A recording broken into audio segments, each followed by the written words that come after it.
Ya pemirsa, ini kasus yang menjerat komika Panji Pragiwaksono ini kembali memantik komentar beragam ya. Banyak yang mengatakan ini sebenarnya bentuk satir dalam ruang demokrasi yang dimana itu menjadi hak masyarakat yang dilindungi oleh undang-undang untuk menyampaikan atau mengkritik atau menyampaikan pendapatnya di ruang publik. Tapi di sisi lain ada beberapa pihak yang juga tidak kita bisa tampik bahwa ini juga merasa tersinggung khususnya dibawa ke ranah penistaan agama. Nah, seperti apa dengan adanya KUHP baru, apakah juga bisa terjerat pidana Panji Pragiwaksono ini? Kita akan bahas lengkapnya dengan narasumber yang sudah hadir di studio. Sudah ada narasumber kita sapa dulu yang di studio ada Prof. Lely Aryani, pakar komunikasi politik LSPR Institute. Selamat pagi Prof. Lely. Selamat pagi Prof. Lely, sehat ya?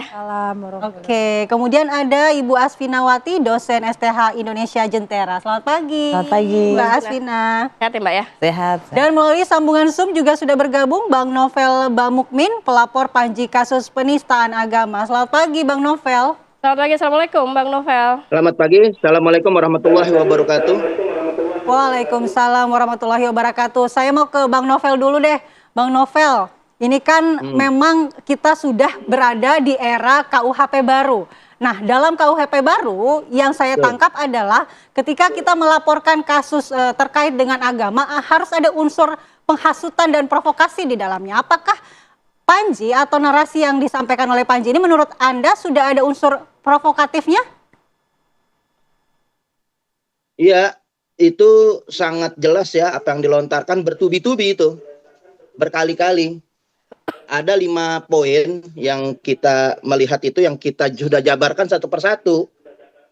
Dalam 5 poin itu sangat jelas daripada apa yang dilontarkan daripada kata-kata Panji. Kita tidak mengekang untuk siapapun menyampaikan aspirasinya, menyampaikan ekspresinya dengan apa yang diungkapkan. Saya juga pendemo sudah sering ya, saya orator-orator sebagai orasi-orasi saya lakukan. Bahkan saya sempat masuk penjara dengan apa yang kita sampaikan pendapat di muka umum itu dijerat. Jadi untuk masalah penyampaiannya silahkan sah-sah saja, bagus-bagus saja. Untuk bermuatan politiknya, untuk mengkritisi daripada pemerintah, silahkan sah-sah saja. Cuman Indonesia ini ada rambu-rambu, ada ketuhanan yang Maha Esa, ada Pancasila, ada Kebinekaan Tunggal Ikaan. Dan ini bukan baru sekali Panji sudah masuk ke dalam unsur SARA. Kemarin Toraja juga bermasalah. Sampai saat ini saya belum melihat ada penyelesaian masalah di Toraja. Kemudian disambung dengan ungkapan-ungkapan yang bernada sara juga masuk ke dalam ranah agama gitu. Nah, ini yang betul-betul menyinggung perasaan umat Islam sehingga banyak laporan, banyak gejolak-gejolak di masyarakat. Karena ini sangat sensitif, hal sara ini sangat sensitif gitu. Silahkan menyampaikan aspirasinya, tapi tolong masih banyak bahan lawakan candaan yang lain, jangan agama dibuat candaan. Sama saja menistakan Pancasila, karena Indonesia ini nggak bisa dilepaskan dengan Pancasila, ketuhanan yang Maha Esa. Unsur ketuhanan yang Maha Esa apapun, itu agama apapun jangan disinggung. Pemimpin itu dalam beberapa agama itu punya kriterianya. Masing-masing punya kriterianya untuk memilih pemimpin. Nah, ketika agama-agama yang lain juga punya kriteria disinggung sebagai hal yang aneh-aneh ketika milih pemimpin, ini sangat berbahaya. Sangat menyinggung. Bukan lagi masalah ajaran Islam, akan tetapi ini sudah menyinggung perasaan umat. Dan ini harus menjadi pelajaran untuk mereka komika, stand up komedi, untuk bisa menyampaikan daripada aspirasinya, jangan menyinggung-nyinggung masalah SARA. Ini sangat sensitif. Nah, kan saya laporkan biar ini cepat diselesaikan, jangan berlarut-larut di masyarakat.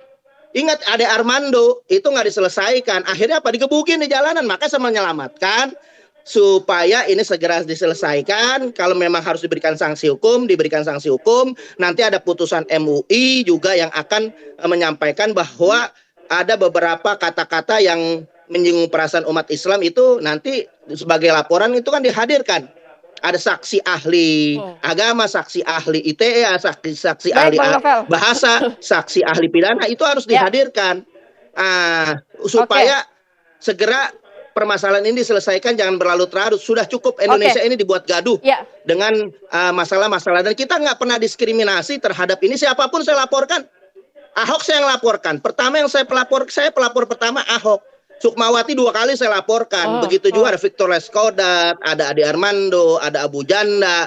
Ini Indonesia ketika zaman Jokowi kita melihat 10 tahun itu surga buat penista agama, tidak ada sanksi yang membuat mereka jerah. Akhirnya timbul lagi Panji yang sampai saat ini melakukan hal yang sama begitu.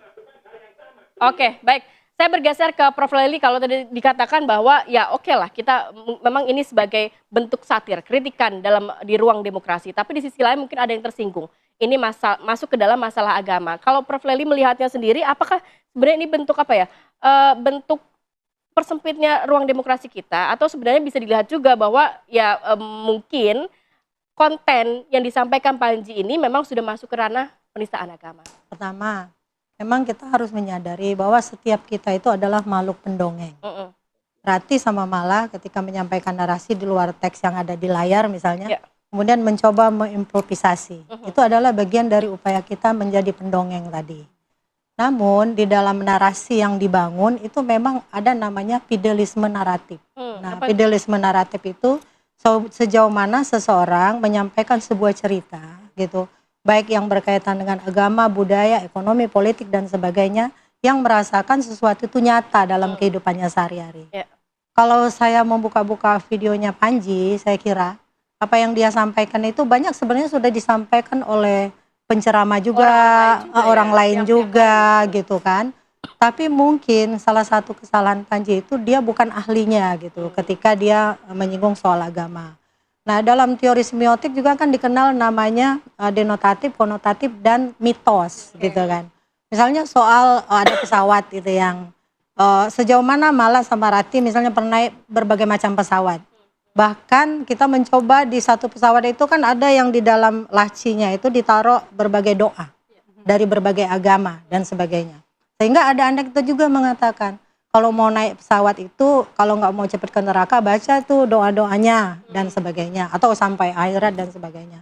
Artinya menurut saya kalau itu ada merasa tersinggung, kalau saya Panji kan Islam nih, saya juga Islam, saya nggak merasa tersinggung gitu karena yang pernah dia sampaikan tuh saya pernah dengar dari baik ustadz maupun di kelas juga secara lucu-lucuan. Cuma yang berbeda itu dia stand up comedy ini kan gaya baru dalam bertutur, dalam komedi. Kalau dulu lawakan ada Sri Mulat yang juga dicekal dengan narasinya, Iwan Fals dengan lagu-lagunya. Bahkan dulu Gurindam 12, penyair-penyair kita semua menyampaikan kritik. Iya, mungkin sesuai dengan perkembangan teknologi, kebebasan. Sejak reformasi kan kebebasan itu dibuka seluas-luasnya. Dulu juga anggota DPR nggak bisa ngomong, di zaman Orde Baru tiba-tiba bisa ngomong. Mereka juga bisa mengkritik dan dikritik. Nah, mungkin ini adalah wadah bagi kebebasan berekspresi bagi Panji, wadah juga bagi kebebasan masyarakat yang tersinggung untuk mengadukan hal itu. Prof, kira-kira kegaduhan ini timbul karena kesalahan pengemasan narasi oleh Panji atau memang karena multitafsirnya sebuah narasi itu dipersepsikan oleh publik? Begitu tadi, yang benar adalah makanya hedonismenya yang terjadi itu adalah sejauh mana itu sesuai dengan kenyataan. Beberapa sesuai kenyataan menurut saya kan, tapi penafsiran yang berbeda, tiap orang punya isi kepala yang berbeda. Nah, kelompok yang merasa kalau dia temennya Panji nggak bakal tersinggung dia gitu kan. Tapi karena positioning orang yang berbeda, lalu kemudian saya bilang tadi saya Muslim, Panji juga saya dengerin bener satu narasi demi satu narasi supaya kita makin memahami. Mungkin anak muda pingin punya wadah ekspresi, tapi kalau dia punya kesalahan dipanggil saja. Ini nggak bagus untuk kalian nyatakan, ini bukan wilayahmu, bukan ahlinya. Mas Pi, kita bergeser kalau berbicara mengenai pihak kepolisian pasti terus akan meneruskan laporan-laporan yang masuk ya. Saat ini kan di tahap lidik atau penyelidikan, sejumlah saksi juga sudah dimintai keterangan. Tapi kalau kita berbicara mengenai, kan sudah ada pergeseran KUHP baru nih. Apakah memang pasal-pasal seperti pasal 300, 240 dan lain sebagainya bisa menjerat Panji nantinya?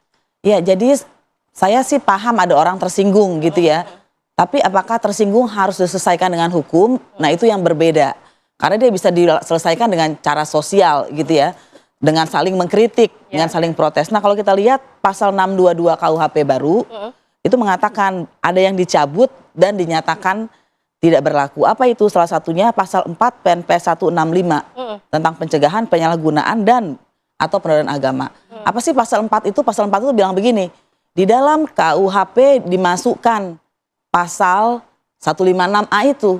Jadi 156A itulah pertama kalinya ada penodaan agama di Indonesia masuk ke dalam Kitab Undang-Undang Hukum Pidana. Itu dinyatakan dicabut dan dinyatakan tidak berlaku. Kan kemudian laporannya menggunakan pasal 300 ya. 300 ya. Nah, pasal 300 itu kan mengatakan begini nih, pokoknya harus ada yang bersifat permusuhan, Penghasutan. iya, kemudian menyatakan kebencian Atau penghinaan atau langsung, permusuhan dan menghasut untuk melakukan permusuhan. Jadi ada 3. Dan siapa subjeknya? Bisa agama, koma, kepercayaan orang lain, golongan, atau jadi sebetulnya kalau kita lihat, kami dulu waktu baca ini kayaknya salah rumus deh. Karena Apa? karena salah koma. Jadi gini, harusnya kan agama, jadi harusnya ini kepercayaan orang lain, bukan agamanya sendiri. Agama, koma, kepercayaan orang lain, golongan. Jadi kalau kita lihat secara utuh, ini kayak ada yang salah. Dan kemudian itu diperbaiki dengan Undang-Undang 1 2026 tentang penyesuaian pidana yang mengatakan pasal 300 ini tetap sama atasnya, yang bersifat permusuhan, kebencian. Tapi yang berbeda? Yang berbeda adalah bukan lagi terhadap agama, koma, kepercayaan orang lain, tapi terhadap orang lain, golongan, kelompok atas dasar agama atau kepercayaan. Kalau boleh ditangkap oleh masyarakat awam yang mungkin tidak mengerti hukum, itu maksudnya seperti apa nantinya? Oke, jadi gini, misalnya kalau ada orang bilang begini, ini umat Islam ini teroris, itu kan artinya akan mencelakakan orang yang beragama Islam. Kenapa? Dia bisa kena serangan, dianggap teroris, dia bisa mengalami kekerasan atau mengalami diskriminasi, dihalang-halangi masuk ke suatu tempat, suatu negara.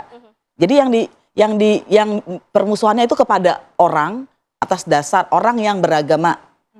Kalau yang lama itu agamanya bukan orangnya.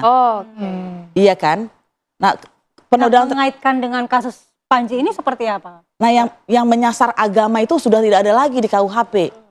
Begitu. Karena kenapa dihilangkan? Karena itu sangat multitafsir kan. Ada yang bilang pemuka agama ini tidak, ada pemuka agama yang bilang iya. Jadi tidak bisa Tergantung perspektif mana yang dilihat ya? Iya, betul. Karena itu yang harus dilindungi adalah orang yang beragama. Jangan sampai karena dia beragama tertentu, dia kemudian jadi sasaran ini namanya ujaran kebencian. Kalau di dalam hak asasi manusia. Gitu ya. Nah, dalam kasus Panji menurut saya dia bukan yang dia omongin ya, tanpa mengatakan itu apapun, yang dia bicarakan adalah orang atau praktik orang yang beragama tapi masih melakukan ini. Jadi bukan kepada agamanya. Itu yang praktik pertama. orang tersebut. Iya. Orang-orang yang memang Orang tertentu yang begitu. Jadi bukan juga seluruh orang yang beragama saya itu. misalnya ya, Jadi saya kan yang melakukan. betul Bu. Kan beda nih ya. Jadi terhadap agama dan terhadap orang. Kemudian yang terhadap orang bisa ada 2. Orang Islam ini adalah orang Islam adalah teroris. Itu pernyataan permusuhan. Karena dia menggeneralisir dan membuat orang nanti bisa orang Islam diserang. akan seperti Ya. itu. Betul. Maka itu yang terjadi ketika ada Islamofobia waktu setelah ada penyerangan itu kan. Tapi kemudian ada satu lagi. Orang yang beragama ini, misalnya saya mengatakan orang yang beragama Kristen atau Hindu atau siapapun, orang yang beragama itu meskipun dia sudah menjalankan agamanya kok masih melakukan korupsi. Dan kita dengar kan Tapi nantinya akan tidak ada perlindungan terhadap mungkin orang-orang yang merasa tersinggung dengan konten-konten, dengan kritikan. Nah, itu dia mungkin tidak semua hal harus diselesaikan melalui hukum. Oke. Gitu. Jadi itu yang pertama orang belajar hukum itu pertama diajarin ada yang namanya kaidah kesopanan, kesusilaan, keagamaan. Nah, kalau ada orang tersinggung di ranah sosial, maka penyelesaiannya juga sosial. Bisa bertemu, ngobrol. Ini sebetulnya kamu menghina apa, dia pasti akan bilang saya tidak menghina ini. Dan tidak benar. Jadi ada dialog dan akhirnya tercapai pemahaman bersama itu. Mungkin kita nanti akan minta tanggapan Bang Novel, tapi usai jeda terkait apakah akan melakukan proses tabayun dulu atau komunikasi dulu sebelum memberikan laporan. Nanti kita bahas di Apa Kabar Indonesia Pagi saat lagi.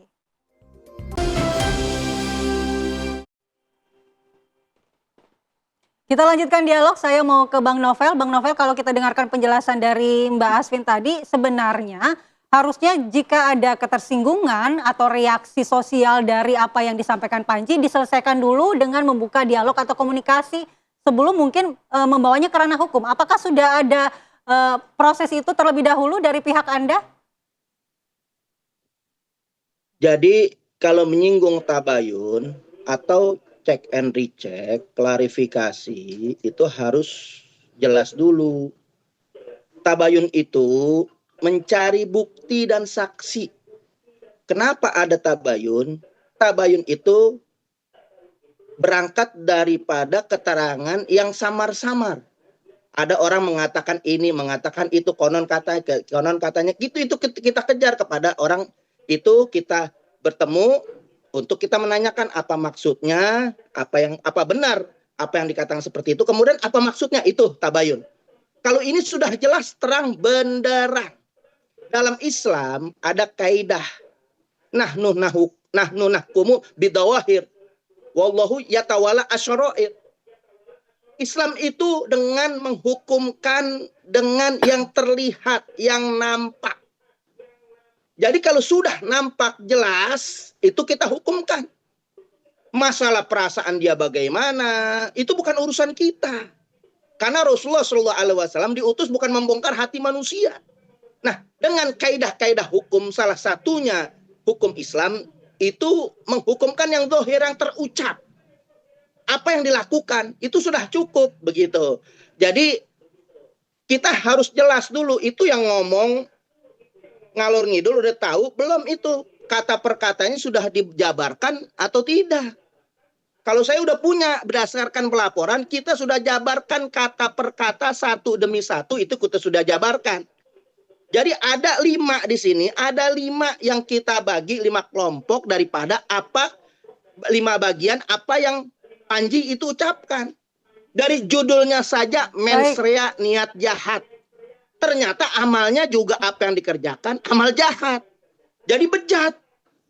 Karena ada rumusan niat baik. Tapi Bang Novel, harus dengan untuk amal membuktikan niat jahat itu kan cukup rumit ya. Itu berdasarkan interpretasi tunggal dari orang yang menyampaikan narasi itu sendiri, Bang.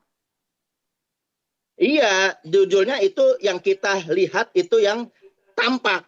Masalah hatinya kita nggak tahu. Mau baik, mau buruk, itu bukan urusan kita. Akan tetapi apa yang tampak itu sudah menyinggung masalah agama. Nah, kita jabarkan satu demi satu itu kata per kata. Dan ini beberapa ulama sudah menyimpulkan bahwa apa yang disampaikan Panji itu adalah masuk dalam kriteria adalah penodaan terhadap agama. Itu rumusannya, ada rumusannya, Bang bukan Novel. nggak ada bukan sembarangan, nggak ada rumusannya, ada rumusannya. Baik. Masalah niat Begini, saja Bang itu ada Novel, kalau rumusannya. Niat baik harus dengan amal baik.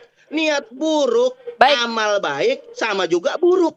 Begitu juga yang namanya niat buruk, begitu juga yang namanya niat buruk, amal baik, bejat juga sama. Oke, begini. Jadi mesti ada Bang rumusannya Novel, yang jelas. menjadi pertanyaan publik adalah Bang Novel, bagaimana dari sisi pidananya? Oke, laporan diterima pihak kepolisian, kemudian dilanjutkan. Tapi tadi Mbak Asfi menjelaskan, ini nggak ada landasannya Bang Novel. Apakah ini bisa dilanjutkan? Dan bagaimana Anda memastikan bahwa bukti yang Anda miliki ini cukup kuat? Jadi rasa tersinggung atau perasaan dilukai oleh mungkin Bang Novel sebagai pelapor, ini dapat juga memenuhi unsur pidana Bang Novel? Sangat masuk unsur pidana. Karena itu jelas, itu apalagi ada undang-undang ITE secara sadar apa yang diungkapkan itu melalui media elektronik, itu sengaja. Jadi pasal 300 ini juga disertai dengan undang-undang ITE, dan itu polisi yang bekerja menentukan pasal-pasal itu. Nah, kalau saya ini sebagai pelapor, udah berapa kali banyak pelapor, kalau nggak masuk dalam hal konteks yang menyinggung agama, laporan kita ditolak. Seperti saya melaporkan Yakut, itu ditolak, nggak diterima, karena nggak memenuhi syarat. Baik, Bang Novel. Begitu juga saya melaporkan daripada yang lain-lain, itu ditolak, tapi ini diterima. Kenapa? Karena memang sudah masuk. Dengan pasal yang baru ini, mereka berembuk, nggak langsung sembarang menerima. Mereka komunikasi, mereka duduk bersama, kemudian mereka mendengar penjelasan dari narasumber lain, Bang Novel, untuk berdiskusi, dan mereka menentukan pasal-pasal itu sendiri, begitu. Oke, poinnya Coba sudah kita tangkap. Mungkin memang kalau seperti itu larinya ke undang-undang ITE, ke UU ITE, Mbak Asfi. Tahu atau tidak tuh? Kalau Jangannya Bang Oke, Novel, kita kita berikan konfirmasi waktu Bang ke- Novel. Iya, jadi kan memang ada kewajiban di dalam KUHP yang lama dan yang baru. Undang-undang yang baru ini kan Undang-Undang 20 tahun 2025 yang mewajibkan kalau ada laporan harus diterima. Tapi karena sekarang adalah penyelidikan, penyelidikan itu kira-kira sederhananya kalau ada mayat di depan jalan itu, apakah itu pasti pembunuhan? Kan tidak. Ya. Mungkin dia sakit jatuh Ya. atau dia bunuh diri. Belum ada unsur pidana di situ, baru diselidiki. Iya, penyelidikan itu adalah untuk menemukan apakah suatu peristiwa itu tindak pidana atau bukan. Oke. Gitu. Nanti kalau sudah jelas baru disidik. Nah, jadi tentu saja diterima, menurut saya ini suatu hal yang baik dari kepolisian karena banyak selama ini laporan ditolak, diterima kita nggak tahu. Dia diterima bukan berarti akan pasti jalan. Laporan diterima, diselidiki, kalau ternyata tidak ya dihentikan. Oke. Begitu. Dan Tapi itu kalau undang-undang ITE apakah itu masuk tadi kasus ini? kan undang-undang ITE itu sudah direvisi beberapa kali, ya sudah direvisi beberapa kali. Dan kalau menurut saya itu itu bukan penghinaan, ini kritik, gitu ya. Nah tadi kan misalnya Bang Novel bilang dia pernah di penjara juga karena pernyataan, dan masyarakat kan masyarakat sipil itu juga mengkritik. Kenapa kritik kepada pemerintah harus dipenjara? Jadi kalau ada perbuatan yang salah, bukan berarti perbuatan yang salah itu harus dilanjutkan, justru harus dihentikan dan kita bisa memberikan rehabilitasi sebetulnya. Pemerintahan yang sekarang ini bisa menilai sebetulnya orang-orang yang pernah dipenjara karena menyatakan perkataan di muka umum itu yang mana sih yang betul-betul melakukan ujaran kebencian, mana sih yang sebetulnya mengkritik pemerintah dan dijadikan Itu korban batasannya apa aja, hanya Mbak? karena oposisi. Kenapa? Batasannya apa aja gitu kritik dengan ujaran kebencian? Pertama begini, kalau kita kritik pemerintah itu tidak punya martabat. Yang martabat itu manusia. Gitu. Dan itu sebetulnya jelas kalau pada zaman dulu tuh KUHP lama 310 ya, penghinaan itu hanya kepada orang bukan kepada pemerintah. Jadi kalau kita bilang presiden begini pemerintah begini, itu tidak bisa sebetulnya dipenjara. Oke. Nah, kalau ujaran kebencian itu dia melakukan diskriminasi, menyatakan sesuatu untuk mengajak orang melakukan diskriminasi, permusuhan atau kekerasan. Misalnya kalau ada orang bilang begini, masyarakat Indonesia, mari kita cegat orang-orang dengan agama tertentu atau etnis tertentu. Jangan belanja di tokonya, Oke. jangan terima. Itu adalah ujaran kebencian. Baik. Tapi kalau dia mengkritik praktik keagamaan, itu kan bentuk kritik ya, Ya, bukan ya. dan bukan agamanya, praktik orang. Praktiknya orangnya. Oke. Oke, Prof. Lely, kalau kita berbicara mengenai simbol ibadah ini seperti sholat kan sering memang dimaknai sangat personal, tapi kadang juga sangat politis begitu ya. Bagaimana ini sebenarnya tantangan juga untuk dikomunikasi di zaman now begitu ya, Prof. Lely. Ya. Kalau berbicara mengenai akhirnya munculnya rasa tersinggung, bukan dalam konteks untuk perdebatan substansinya sendiri. Ada satu peristiwa waktu itu Paus Yohanes Paulus II pernah mengatakan Islam itu agama kekerasan. Hanya karena dia membaca satu ayat yang mengatakan apabila istrimu, anak-anakmu tidak sholat maka pukullah. Nah, Paus Yohanes kan tidak memahami bahwa sebenarnya pukullah itu kan pukulannya dengan lembut. Iya. Jadi karena kata pukullah itu demo besar-besaran di Indonesia juga kan waktu itu. Nah, artinya ini memang tergantung persepsi orang. Waktu itu di-framing oleh berbagai media, tentu sesuai ideologi masing-masing ya. Iya, iya. Pada akhirnya demo itu dijelaskan karena Pausnya memang tidak mengerti. Tapi dalam konteks ini mungkin Panji sebagai muslim dianggap melakukan sesuatu, narasinya yang saya bilang tadi, fidelisme naratif yang menurut dia mungkin sesuai kenyataan karena pernah didengungkan oleh banyak orang, lalu kemudian itu membuat orang juga makin paham. Ini pernah kok disampaikan oleh siapa, saya nggak apa-apa nyampein itu. Ibaratnya itu otokritik juga bagi dirinya sendiri sebenarnya. Dia kan muslim. Jadi kalau Anda muslim, Anda tidak boleh dong korupsi, Anda tidak boleh dong melakukan perbuatan maksiat dan seterusnya dan sebagainya. Jadi intinya apapun yang dilakukan oleh Panji, kalau memang bisa malah tadi bilang istilahnya tabayun, tokoh-tokoh agama tarik Panji. Sehingga nanti ke depan narasi dalam yang dia lakukan itu memang membuat konten-konten ada nada agama tapi benar-benar mengingatkan. Kalau menurut saya sebatas ini masih Bukan mengingatkan memojokkan orang, atau bukan memojokkan menurut Oke. saya. Baik, terima kasih Prof. Lely, Mbak Asvina terima kasih, Terima dan kasih juga banyak. Bang Novel terima kasih sudah bergabung di Apa Kabar Indonesia Pagi. Harapannya nanti ini ada kejelasan ya, apakah pidananya ini bisa dilanjutkan dan mungkin polisi tetap menerima untuk melakukan penyelidikan terlebih dahulu.